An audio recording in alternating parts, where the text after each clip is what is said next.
என் உயிரினும் மேல ஆத்ம பந்துக்களுக்கு கிருஷ்ணாய வாசுதேவாய தேவகி நந்தனாயச்சா நந்தகோபகுமாராய கோவிந்தாய நமோ நமக.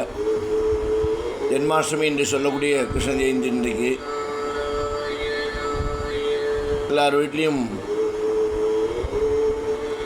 கிருஷ்ணனுடைய பாதம் வாசல்லேருந்து போட்டு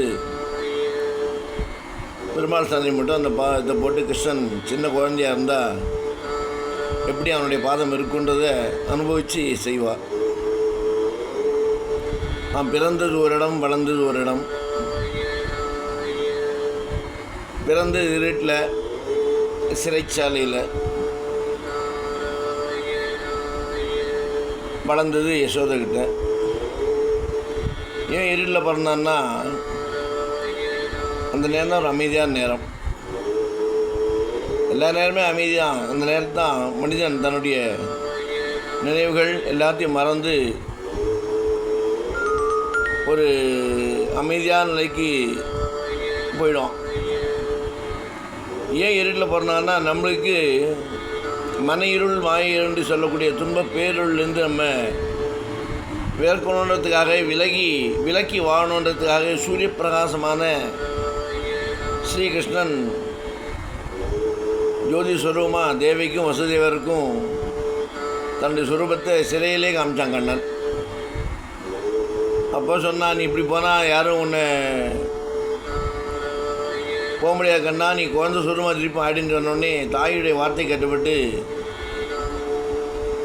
அவன் சின்ன குழந்தையாக இருந்து அதை அவன் போச்சே சிறைச்சாலை கதவெல்லாம் கரெக்டாக திறந்து கூடையில் வச்சுருந்து யமுனா நதிக்கு அரண்டு போச்சு. யமுனா நதியில் வெள்ளம் வந்தது என்ன, கண்ணனுடைய திருவடி அந்த யமுனா நதியில் படனோடுறதுக்காகவே அவ்வளோ நீர் பிரவாகமாக இருந்தது. அவளுக்கு அனுகிரகம் பண்ணுறதுக்காகவே எல்லாம் கண்ணன் நடத்தப்பட்ட மாயி நாடகம். நமக்கு இருளை போக்கி ஒளியை கொடுக்கணுன்றதுக்காகவே கண்ணன் இருளில் பிறந்து பிரகாசமான அவனுடைய சௌரபியத்தை அழகை காமிச்சு யசோதட்டு வளர்ந்து வாழ்ந்து வந்தான். கம்சன் அரக்கனாக இருந்தாலும் சதா சருகாலும் கண்ணனே நினச்சிருந்தான். கண்ணன் எப்போ வருவான், கண்ணன் என்ன பண்ணிவிடுவான், கண்ணனால நம்மளுக்கு உயிருக்கு ஆபத்து, கண்ணனால் மரணம்னு பயந்து கண்ணன் நினச்சினே இருந்தான். அது ஒரு விதமான பக்தின்னு கூட சொல்லலாம். ஆபத்து வந்தாலும் கண்ணன் நினச்சிருந்தான்ல.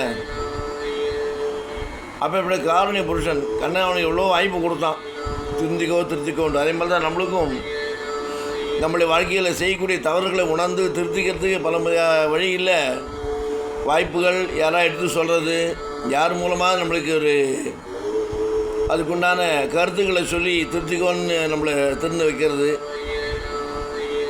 இப்படிலாம் கண்ணன் நம்மளுக்கு சொல்லி கொடுத்து இன்றைக்கி வாழ்க்கை வாழ்வதற்கு கீதோபதேசம், விஷ்ணு சகஸ்ரநாமம் இப்படி சொல்லினே போகலாம். நிறைய பகவத்கீதையில் ஒவ்வொரு பக்கத்தை எடுத்து பார்த்தாலும் அன்றைக்கு உண்டான நாட்களுக்கு உண்டான கேள்விக்குண்டான பதில் கிடைக்கும். அப்பேற்பட்ட பிரத்யக்ஷம் அது. ராமாயணம் மகாபாரதம் ரெண்டுமே இதிகாசங்கள் ரெண்டுமே நேத்திரம் ஒவ்வொரு இந்தியனுக்கும். அதை புரிஞ்சுட்டு நாம் வாழணும். புரியாத அறிவிலிகள் சொல்லிகிட்டே இருக்கும், ராம அப்படி கிருஷ்ணன் அப்படின்ட்டு. முதல்ல உன்னுடைய யோகிதை உனக்கு தெரியுதா, முதல்ல பார்த்துக்கோ. இன்றைக்கி சொல்கிற நாளைக்கு நாக்கு இழுத்துன்னு போயிடுதுன்னா மரணமும் வராது. அது அணுவாக அனுபவிக்க வச்சுருவான். மனிதன் சொன்னாலே பொறாமை போட்டி, அவனை என்ன பண்ண ஏது பண்ணோம் அப்படின்றான். ஆனால் தெய்வம் தண்டிக்காது. உன் வினை உன்னை அறுக்கிறது, தன் வினை தன்னை சுடும், ஓட்டப்பன் வீட்டை சுடும். இது நீதி.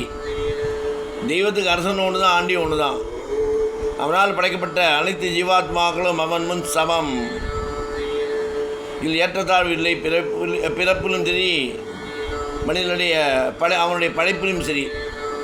இதை புரிஞ்சுக்கணுமே தவிர தெய்வம் இல்லை, ராமம் இல்லை, ராமம் வருது என்னென்னோ சொல்லிகிட்டே போகலாம். அதுதான் தற்குறிகள். ஆனால் தெய்வம் பேச ஆரம்பிச்சுன்னா நம்ம வாயை திறக்க முடியாது. அதனால்தான் வரைச்சே நம்பாடுறோம், போச்சே இருக்கும் அழறா.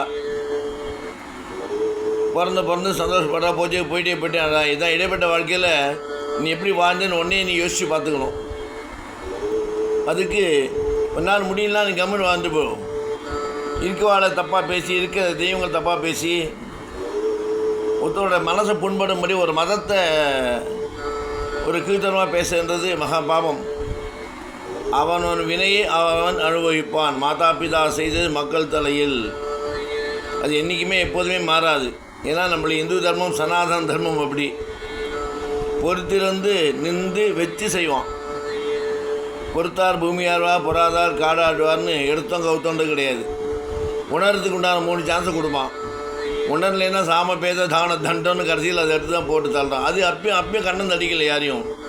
உன்னுடைய வினை பயன், நீ செய்த கர்ம வினை, நீ பேசிய வார்த்தை, உன் வாழ்க்கையில் நீ செய்த தவறுகள் உணர்றதுக்கு வாய்ப்பு கொடுத்து உணராமல் போச்சே தான் உன் கர்ம வினை ஒன்றே இருக்கிறது. மரணப்படுக்கையில் யார் இருக்கா, என்ன சொல்வா, யார்கிட்ட என்ன சொல்லி என்ன ஆழ முடியும்?